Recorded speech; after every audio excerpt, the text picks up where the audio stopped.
ना ये है वर्ल्ड मैप और ये है अपना प्यारा भारत। साउथ चाइना में आपको एक देश मिलेगा जिसका नाम है कंबोडिया। और ये जो कंबोडिया है ये पूरी तरह से प्रो चाइना हो चुका है और आप इस चीज को विश्वास नहीं कर पाएंगे कि आज के टाइम में भी ऐसा कुछ हो रहा है। कंबोडिया में भारत के 5000 से ज्यादा इंडियंस लोग फंसे हुए हैं। उन्हें जबरदस्ती रखा गया है और उनसे स्कैमिंग का काम करवाया जा रहा है। अभी कुछ दिन पहले से इस टॉपिक को लेकर के कई आर्टिकल देखने को मिले हैं कि 5000 इंडियंस लोग कंबोडिया में फंसे हुए हैं और जबरदस्ती इनसे स्कैम का काम करवाया जा रहा है। चलिए जानते हैं अमित शाह ने क्या बोला है, भारत के द्वारा कौन सा एक्शन लिया जा रहा है, आखिर क्यों कंबोडिया में 5000 लोगों को कैद करके रखा गया है और कैसे भारत सरकार इसे भारत में वापस लेकर के आएगी, आखिर कैसे ये लोग यहाँ पर फंसे। नमस्कार दोस्तों, मैं विकास और आप देख रहे हैं ऑल इंडिया अफेयर्स।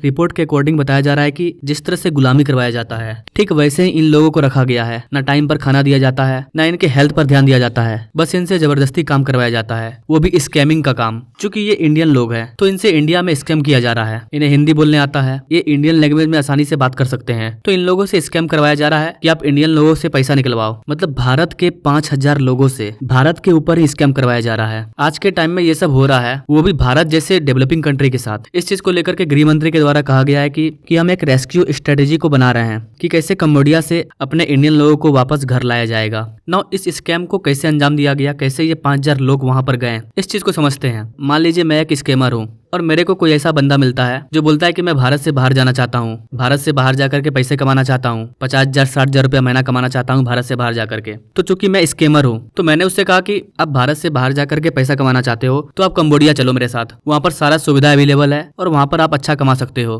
और मैं उस व्यक्ति को कंबोडिया लेकर के चला गया। मैंने उसको भला फुसला करके कंबोडिया ले आया कि यहाँ पर एक बड़ा ऑफिस है, यहाँ पर मैं काम करता हूँ और तुमको भी यहीं पर काम मिल जाएगा। तो इस तरह से मैं उसको कंबोडिया लेकर के आ गया। यहाँ पर उस व्यक्ति को ले जा करके बस एक हॉल में फेंक दिया जाता है जहाँ पर कई इंडियन मौजूद हैं और अब आप यहाँ से बाहर नहीं जा सकते हो। एक तरह से आप गुलाम बन चुके हो। आपको यहाँ पर जो कहा जाएगा वो करना होगा। अगर नहीं करते हो तो आपका पता भी नहीं चलने वाला है कि आपके साथ क्या होगा। इस तरह के करीबन कंबोडिया में 5000 लोग मौजूद हैं जिनसे इस तरह का स्कैम करवाया जा रहा है। इस स्कैम में बेसिकली ये हो रहा है कि मान लीजिए आपने कुछ ऑर्डर किया है और इनके पास आपका नंबर चला गया, तो इनको पता है कि आपने फ्लिपकार्ट अमेजोन से कुछ मंगवाया है। ये आपको कॉल करेंगे और आपसे पूछेंगे आपने कुछ ऑर्डर किया था। आप बोलोगे हाँ, आपको लगेगा कोरियर वाला है। तो ये जो स्कैमर है ये बोलेगा, आपके एरिया के थाना का नाम बताएगा और आपको बोला जाएगा कि आपने जो पार्सल ऑर्डर किया था इसमें संदिग्ध आइटम पाया गया है। आपको इस तरह से कॉल करके डराया जाएगा कि आपके ऑर्डर में ये है, वो है, ड्रग्स है, और आप डर जाएंगे। आप पर लीगल कार्रवाई होगी, आपको जेल भेज दिया जाएगा। ये सारी चीजें वो बोलेंगे। तो इनमें से कई लोग ऐसे होते हैं जो बोलते हैं कि मैंने ऐसा कुछ नहीं किया है, ये सब गलत है, मेरी कोई गलती नहीं है, मुझे बचा लीजिए। और बस यही उनको चाहिए। उनको लगेगा बंदा फंस गया। इसके बाद स्कैमर बोलेगा आपको इसकी पेनल्टी भरनी होगी और वो अपने हिसाब से पेनल्टी ले लेंगे। और बताया जा रहा है कि इस तरह से इन लोगों ने करीबन 500 करोड़ का स्कैम किया है। भारत में इस तरह के कई स्कैम देखने को मिल रहे हैं और बेसिकली ये वाला जो स्कैम है ये साउथ इंडिया तरफ हो रहा है और वहीं के लोग फंसे हुए हैं कंबोडिया में।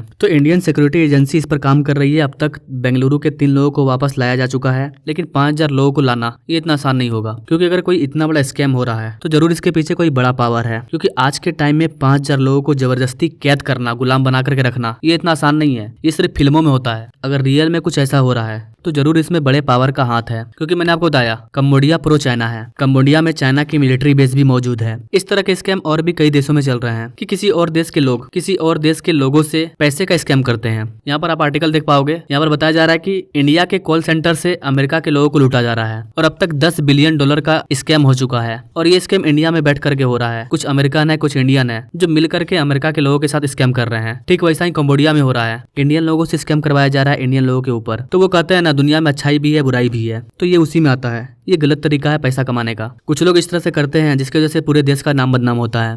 और ऐसा नहीं है कि भारत सरकार इन स्कैम के खिलाफ कार्रवाई कर रही है, कार्रवाई किया जा रहा है। कई आर्टिकल देखने को मिलते हैं कि कई कॉल सेंटर के द्वारा स्कैम किया जा रहा था, जिन्हें सरकार के द्वारा पकड़ा गया है। आज के टाइम में जिस तरह से टेक्नोलॉजी बढ़ रही है उस हिसाब से डिजिटल स्कैम भी बढ़ रहा है। तो एक तरफ हमें लोगों को टेक्नोलॉजी के बारे में सिखाना भी जरूरी है और बढ़ती टेक्नोलॉजी के साथ साथ इन डेवलप टेक्नोलॉजी से जो खतरा है AI वगैरह से, इनके बारे में भी बताना जरूरी है। क्योंकि हर चीज का एडवांटेज और डिसएडवांटेज दोनों होता है। लेकिन ये जो 5000 आदमी को जबरदस्ती रखा गया है ये बहुत ही अलग है। अब आगे देखने को मिलेगा कि कैसे भारत सरकार उन 5000 इंडियंस को वापस घर लेकर के आती है। वैसे क्या आप भी कभी इस टाइप के स्कैम का शिकार हुए हैं या आपको कभी इस तरह के स्कैम का कॉल आया है? कमेंट करें। Now thank you for watching. मिलते हैं अगले वीडियो में एक नई जानकारी के साथ। तब तक के लिए जय हिंद।